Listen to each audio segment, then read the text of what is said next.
Alright, so whose bright idea was it to chain Loki up for all these years, 6 years, and to leave him with his goddamn hammer this entire time?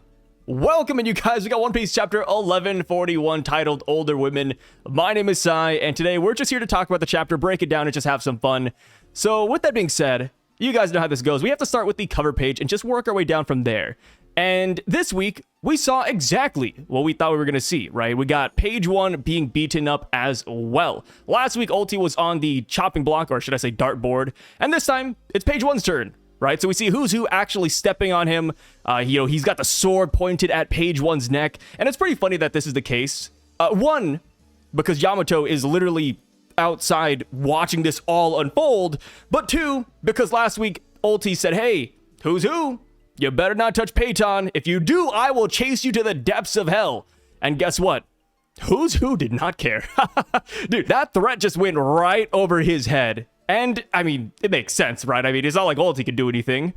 So, yeah, I guess this is, the end of page 1 and Ulti. Just kidding. I mean, we all know that Yamato is going to hop in. It's just a matter of when. Right, Yamato is taking her sweet time, right? Like, okay, I get it, right? They set up the dartboard, they threw a couple of things at Ulti, they missed, right? Maybe Yamato, observation hockeyed that, saying, she's gonna be fine. But now, who's who is about to stab page 1. So, come on, next week, Yamato has to show up. This torture cannot go on any longer. And the craziest part, too, is that if this was, like, a big bad villain, if this was Kaido or, Blackbeard, I'd be like, okay, yeah, it makes sense, right? You don't want to step in on this. But I mean, it's who's who we're talking about, right? The guy is strong, but he's not Yamato strong. But that's my thoughts on it. I mean, it's pretty much the same thoughts as last week. It's just, hey, Yamato, please hurry up. Save these guys. I actually like the siblings, man. So, on to the first page of the chapter, we see that Nami, Road, as well as the 2 giant guards that got knocked out by Shamrock and Gunko, they are on their way back to the party. Nami, mainly because she doesn't care about Loki whatsoever. All she wanted was treasure, right? The minute they left the council with nothing, her motivation just died all the way down. As far as Road goes, he's going back to the party to get these 2 giant guards medical assistance, and it's kind of honorable, to be honest. I mean, Road has really been growing on me, right? The minute he started giving us a tour around the castle, I was like, oh, he's kind of nice. And then in this chapter, he's sticking his head out for these giant guards, and he's also trying to lie to Garrett for the sake of the Straw Hats mission. And I'm like, wow, like, this guy, he's really changed, man. Like, going back to the beginning of Elbaf, I didn't think he would be this good of a character, if that makes sense. I thought he'd be like a one-off gag, maybe, but look how far he's come, man. So we have this nice little back and forth between Road and Nami, where Nami is screaming from the heavens, I really wanted to steal something, I wanted some treasure, some giant diamonds. And Road's like, whoa, whoa, whoa, whoa. The giant guards don't know about that, Nami. I mean, we're getting closer to the party. Can you be quiet a little bit? But Nami doesn't care. She's just so frustrated. And that's when we cut over to Ripley and Frankie. And they're still taking a tour of the Atom Tree. And it's pretty cool. We learn that each and every branch of the Atom Tree houses either a different village or a different piece of history. And that makes sense given how big this tree is and how long it's been around. So they actually walk by a certain branch, though, that got cut off. It's a little bit blackened or hollow, I guess, which is weird, right? Why is the branch kind of hollowed out? I wonder if that's just what trees do when they get older. I'm not too sure. But either way, Frankie says, hey, what is with that branch? Like, did somebody cut it at one point?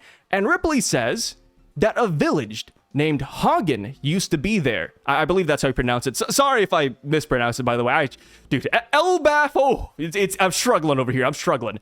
She says that one day, lightning struck that branch and it caught fire. And because the tree is so old and so dry, they couldn't exactly put the fire out. So the only viable way to save the tree and the rest of Elbaf was to cut that branch off. And that does make a lot of sense. And I'm just kind of wondering, like, where did that branch go? Did it just fall to the underworld and extinguish itself? Did somebody take the branch? Did the branch just perish entirely? Not too sure, but we got some good lore here, and we now know for sure that the Atom Tree can be burnt, right? It is a devastating thing for this tree to catch fire. And as far as, like, why lightning hit the tree, it really just seems like it was nature, right? She didn't say like somebody did it. She didn't infer that at all. So I'm just gonna think that this is a natural disaster, right? Lightning hit, boom, branch gone. As far as Hagen Village goes, I do wonder if that's going to be significant later on. I do kind of wonder if we'll get some lore about this village, or if it's just like one of those names Oda throws out there, and that's pretty much it, right? So I looked up what Hagen actually means, and it is a Norse word that typically means small hill or mound. So yeah, it just seems like a name that's also kind of throwaway, to be honest. So the whole point of Oda showing us this, in my opinion, though, is to foreshadow what tragedies could befall Elbaf in the near future. Because let me tell you, I've been around the block, right? We've all watched a couple of movies, and typically when a character says, hey, if this happens, that would be awful, that thing typically happens.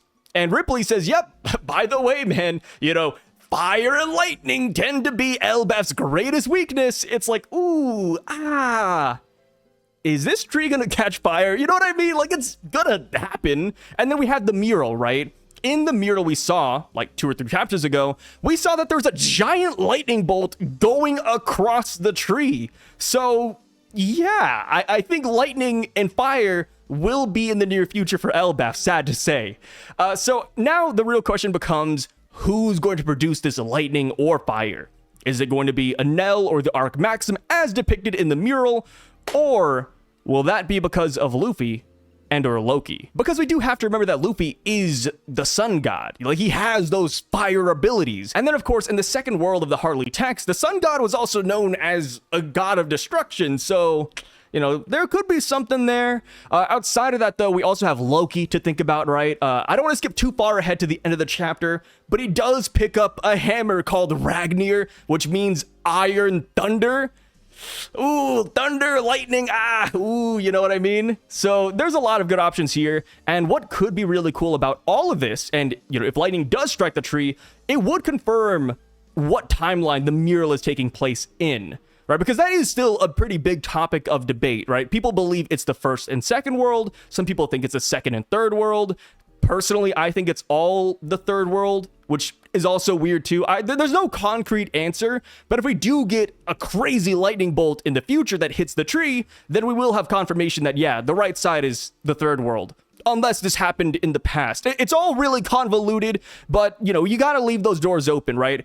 I have my own mindset, but I'm open for, like, the other ones too, right? Until we get, like, a concrete answer, it's really hard to tell. But yes, I do take Ripley's comment and this whole segment of the chapter as a bit of foreshadowing from Oda. And not subtle foreshadowing either. It's almost like Oda is handing you a plate and you open it up. You know, you take off the cover and it says lightning bolt. It's like, oh, okay, Oda. It's pretty overt here, huh? Pretty overt. So we go down and we go to the party. Nami, Road, and the Giants have arrived. Nami is talking to Usopp, and Usopp says, hey, where's Luffy and Zoro? Like, where did you guys go? And she's just like, oh, they're exploring Elbaf. And I've seen some people saying that it's odd that she's lying to Usopp right here, but I think it makes a lot of sense, right? Because we gotta remember, Usopp, ever since we hit this island, he has been really adamant to not anger the Giants here. He doesn't want to do anything that might even be considered taboo. Right? When Road was chasing us in the playhouse, the reason why we didn't beat him right away is because Usopp said, hey, let's not antagonize the Giants without knowing what's happening. So if we were to tell Usopp that we're about to break out Elbaf's #1 criminal, I don't think he'd be a big fan.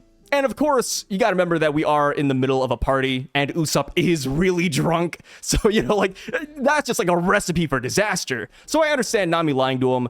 And of course, this is when Usopp says, hey, Nami, you're a great navigator. Yorl! Like, Usopp is bouncing around here. He says, Yorl, check out our navigator. And Yorl says, what a beauty. You know, what an absolute beauty. Saying what's on everybody's mind here. And Usopp says, hey, old man, you're a little bit of a pervert. I see you. What's your type of woman? Which I will admit feels a little bit odd coming out of Usopp's mouth, but you know, he is drunk, so we got to give him some leeway here. And Yorl responds, you know, he already has that answer ready to go. And he says that he likes older women. So depending on what translation you've read, I've read TCB, OP Scans, and another translator. But in some of the other ones, Yorl specifically says a woman older than he is. Which is crazy, right? Hey, Oda talking about Elbaf's greatest weakness being lightning and fire. That is foreshadowing, 100%, right? So now I wonder if this right here is also some foreshadowing to an extent. Because, I mean, hell, the title of the chapter is named what it is because of this segment. So, yeah, older women are gonna play a part here, man. There's gonna be some old woman that is above Jarl's age. And you have to remember, Jarl is 408 years old. Brother, he even got the text box that says that he is the world's oldest giant. So, with that being the case, who could really be older than Jarl and be a woman? So within those parameters, the community has seemingly mind-roped into a singular idea, and people are immediately jumping over to Emu. Of course, there's other theories out there, but Emu is the most popular one. Because as it stands, people are still very divided on what gender Emu is going to be. Of course, people have called Emu no Rona Emu Sei, right? But that is in reference to the Emu from 900 years ago. We don't know about the Emu of today. It could be the same one, it could be different. Oda has not revealed that person yet. So people are saying this might be confirmation that Emu is a girl, but I do want to throw two other options into the arena, just in case, right? We always have to keep those doors open. But another candidate for an old woman over 400, I think would be Queen Lily. That's a little bit of an odd one, but we really don't know what happened to Lily Nefertari. Because during the Reverie, King Cobra said, yeah, she was supposed to make it back to Alabasta, but she never did. And we assume that Emu or the Gorosei or somebody killed her, but we don't know, right? That's like unconfirmed. Emu didn't say, yeah, I killed her. I did the deed. No. Like, she just disappeared, genuinely. So maybe she's still around. Outside of Lily, another option I really enjoy for an older woman candidate would be an ancient weapon. So that's another oddball theory, but when it comes to ancient weapons, we know that Poseidon is Shirahoshi. I always thought it was really cool that one of the ancient weapons turned out to be just an actual person. And since we've only seen Shirahoshi, I wonder if that's going to be the standard. Because we haven't seen Pluton and we haven't seen Uranus yet. So who's to say those aren't also just women or, women connected to ships or flying machines or something like that. And the reason why I say that, it's not totally unsubstantiated, but back in Wano, when Robin and the gang were talking about Pluton, Shinobu jumped into the conversation, and Shinobu has this ongoing gag of saying, ooh, mature women this or mature women that. But when they were talking about Pluton, she says, oh, like, are you guys saying that mature women are ancient weapons? And I'm like, wait, is she cooking? I know, right? I know it's a silly theory, but I did wonder that a little bit. I was like, wait a minute, Pluton, ancient women, mature women, older women, like, something's going on here.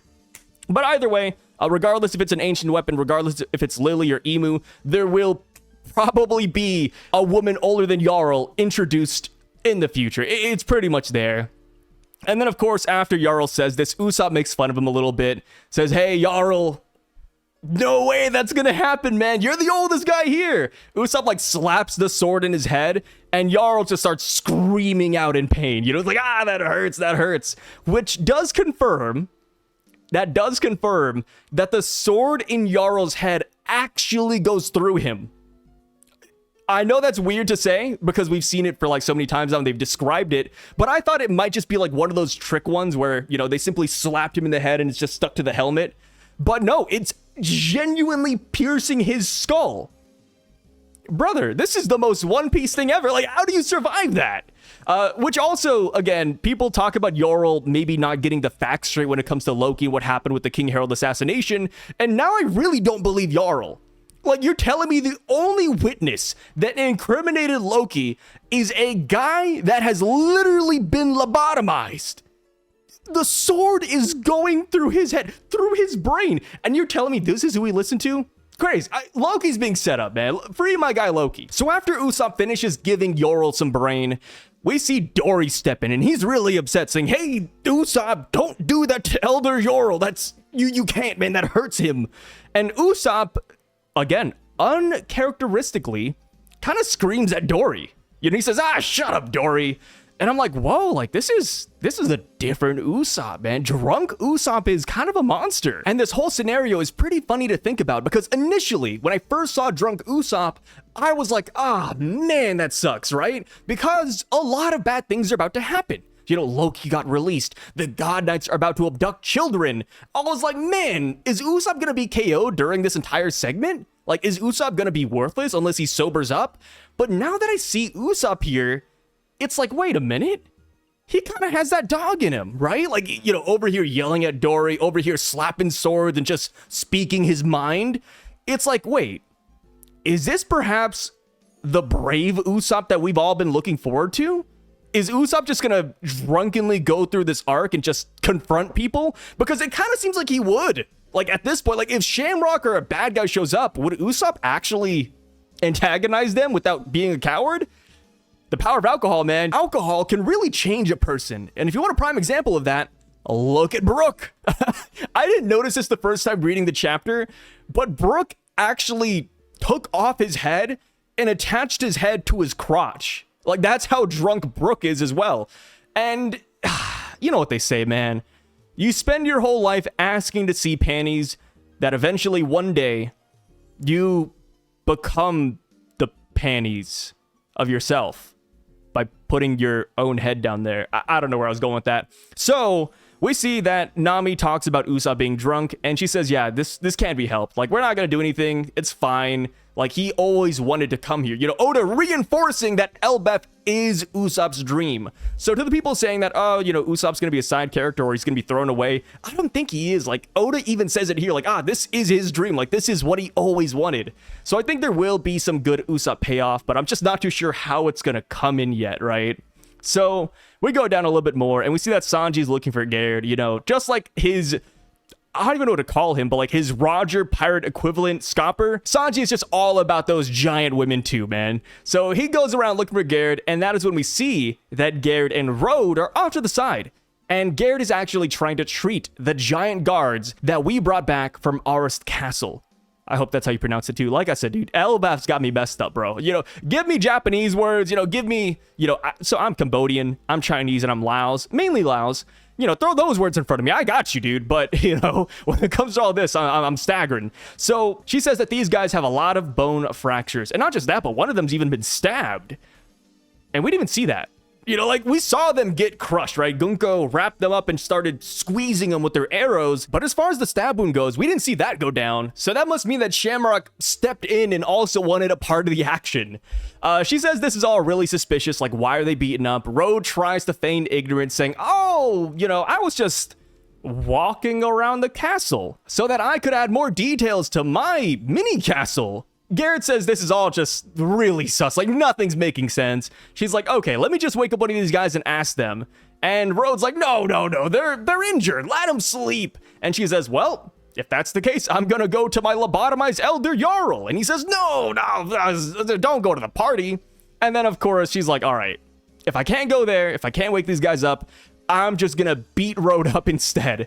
And yes, Road ends up spilling the beans, and you know what? Even though he does give it all up in the end, I gotta give him his flowers, man. He lasted longer than I thought he would. So while this is all happening, we hear his inner monologue. We get some insight as to how he's feeling about this whole Loki situation, and he talks about how he doesn't want to be branded as a co-conspirator, so that's one of the reasons why he's holding out for so long. And as far as that goes, he says he doesn't care if Loki is released. As long as he doesn't rampage here in Elbaf, fine by him, right? Loki can go cause hell overseas, just don't do it here, man. The only thing, though, that Road is worried about is the red hair lookalike. And I agree, right? Loki is a problem, but the real problem is still the threat of Shamrock, which we don't see him this chapter, so that's a little bit unfortunate, right? Oda's kind of keeping that under wraps. So I'm excited to see when they come back in. But now we go to the realm of the dead, and we see that Luffy and Zoro have made it there quickly. And Zoro's like, wait, Luffy, this is not what you described, right? What is going on here? And they see that the animals have been beaten. Loki has been beaten. He's bleeding. He's not even conscious right now. And Luffy says, yeah, I have no clue. Like, I swear, it was not like this when we left. Zoro says, yeah, like something really suspicious is going on here. Let's wait a little bit and assess the whole situation. Luffy says, no, there's no time to waste. Like, this guy is dying. We have to help him. And it's really impressive that Luffy cares so much about Loki, because even going down a little bit more, Zoro says, hey, if we go to the village and tell them that we want to heal Loki, we might just get banished from Elbaf. And Luffy says, well, if it happens, it happens. And it's like, whoa, like, this is some growth. We always knew that coming to Elbaf was Usopp's #1 dream. But right beside Usopp was Luffy. Luffy was really excited to come here. Back in Egghead Island, Luffy was dancing with Usopp about this. So it's crazy to see that Luffy is willing to throw Elbaf away just to save Loki. And what's impressive to me is that he doesn't once mention Shanks. Like, he doesn't say, oh, we have to heal him so I can learn about Shanks, or, ooh, he knows about Shanks though. No, he says, hey, we gotta save this guy. Like, he's going to die. So Luffy putting Loki above everything else is really respectable. He's going about the situation in a mature way, which is odd to say for Luffy, right? Luffy, mature, Luffy just doing all this. Like, this is improvement, man. I like it. And alongside Luffy, though, another character that really surprised me was Zoro. Because Zoro wanting to take a step back and assess the situation and taking all of Elbaf's warnings about Loki to heart, I'm like, wow, like Zoro's thinking things through too. Like, even when he said, hey, Luffy, if we go to the village, you know, like, they're gonna find out about Loki, or hey, we can't go to Chopper because he's too far. I'm like, wow, like Zoro is really putting his brain to work here. Like, who are these guys, man? You know what I mean? So again, I'm just really impressed. It was very shocking to get all this dialogue with them, and I just liked it, man. I liked it a lot. And of course, you know, one last thing to gas up Zoro, but he even has a brilliant idea. He says, hey, just in case Loki is a bad guy, you know, until we know what he's like, let's leave one of his ankles cuffed up with sea stone. And I'm like, that's genius. Wait, Zoro's actually really cooking here. You know what I mean? Oh, dude, it's crazy, man. Oh, are these the Straw Hats? Maybe this is a hallucination. One segment here that I thought was pretty funny was that to confirm whether or not Loki was actually injured, Zoro goes up and kicks him. And of course, Loki screams out in pain. He wakes up for a brief second saying, wait, who the hell are you? And then he passes back out. And Zoro's like, I guess he wasn't picking after all. And Luffy says, well, is he dead? And Zoro says, well, if he's dead, that's just his fate, man. And it's funny to hear him say that because that's exactly what Loki said about his animals, right? When Gunko was about to kill the wolf, Loki was like, well, that sucks, but if he dies, he dies. You know, that's the fate of a warrior. So it's funny seeing Loki's words being thrown right back at him. And speaking of the animals, they're all still alive. They're just knocked out. Luffy says, hey, we should get him some food because once he wakes up, he'll be hungry.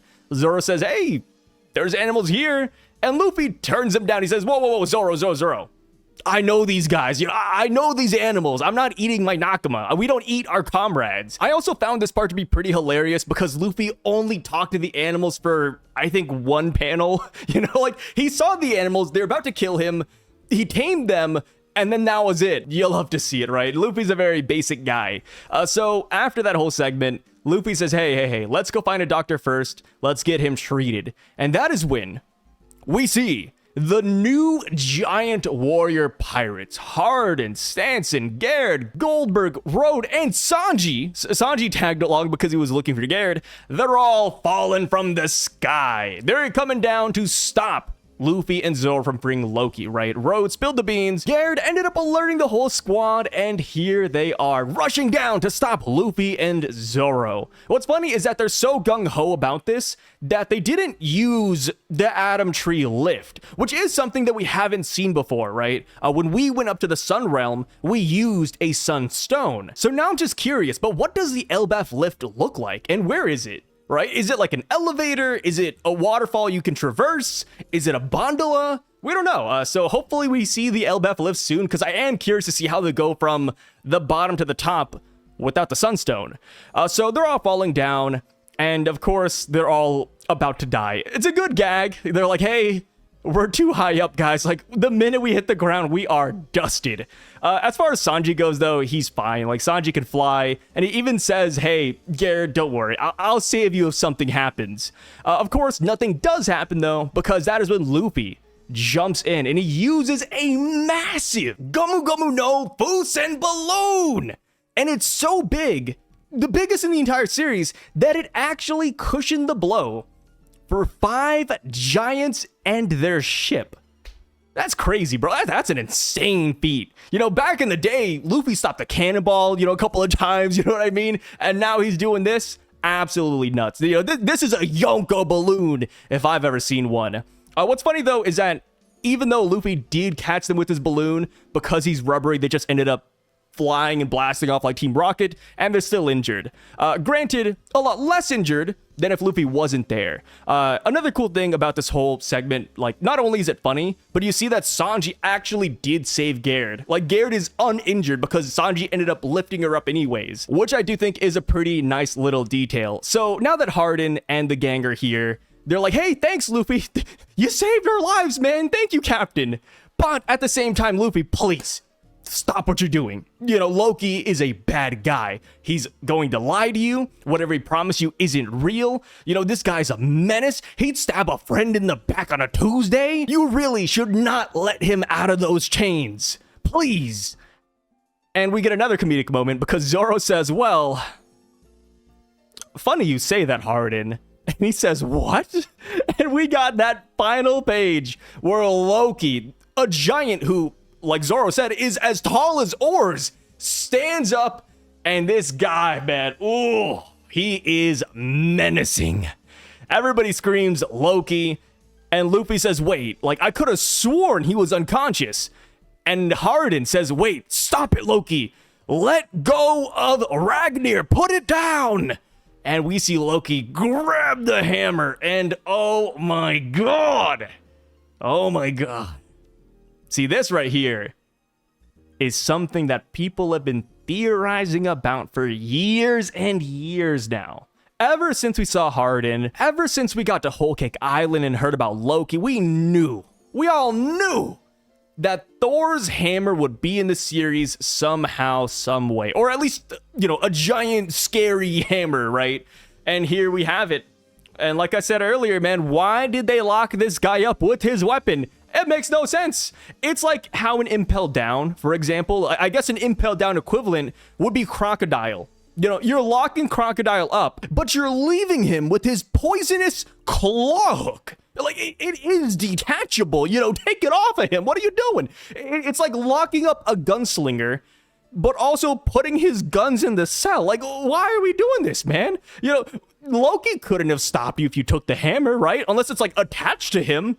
But yes, we got Ragnir here. Brand new name, of course. It's not Mjolnir, but Ragnir, Mjolnir, it's close enough. Ragnir apparently in the kanji actually translates to Iron Thunder, which is a pretty hard name. And of course, with Thor's hammer, it's like the lightning hammer. So Iron Thunder, I think, is pretty damn fitting.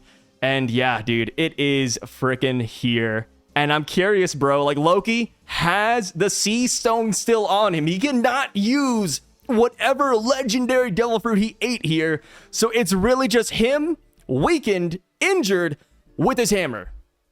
If Loki goes on a rampage next chapter, we're gonna have to talk about this, bro. Like, we're gonna have to sit down and try our best to power scale this dude.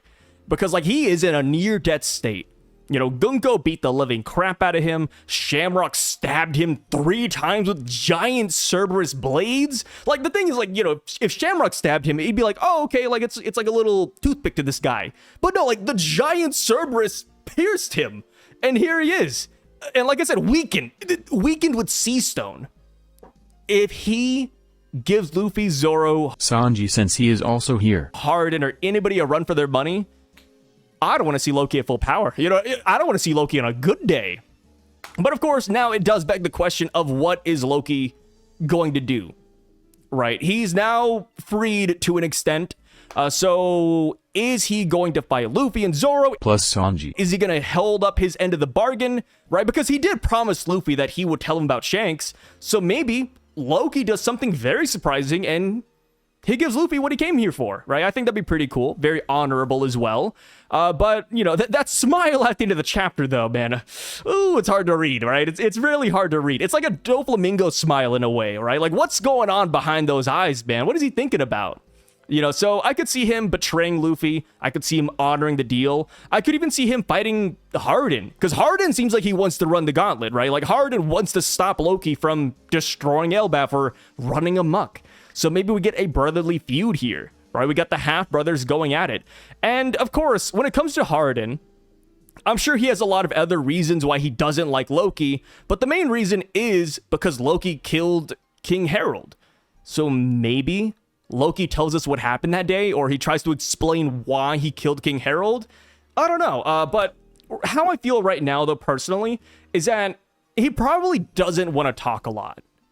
You know, you just got out of prison, 6 years, you're injured, a guy just beat you up. I think he actually wants to go and get revenge against Shamrock and Gunko. And you gotta remember, like, when Gunko and Shamrock were beating him up, he even said, now I have a grudge against both of you brothers. Like, this damn family, man.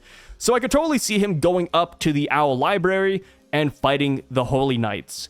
But of course, how is he going to get there, right? I don't think we're just going to let him walk away, right? So I do think that he might just stay here. I don't know. Too many options, man. Too many damn options to count. But yeah, with that being said, that is the end of today's video. Short, sweet, and simple, man. Also, I mean, I guess one last thing I want to leave off on is Ragnir. What do you guys expect now that we have the named hammer weapon, right? Are you expecting it to be like Thor's hammer where it's lightning imbued? Some people said that it might have a devil fruit. I think that'd be pretty cool as well. What are your expectations of this weapon, right? And it's crazy because, you know, that is the first thing Hajruden talked about, right? Like, Loki got up, grabbed the hammer, and Hajruden said, stop!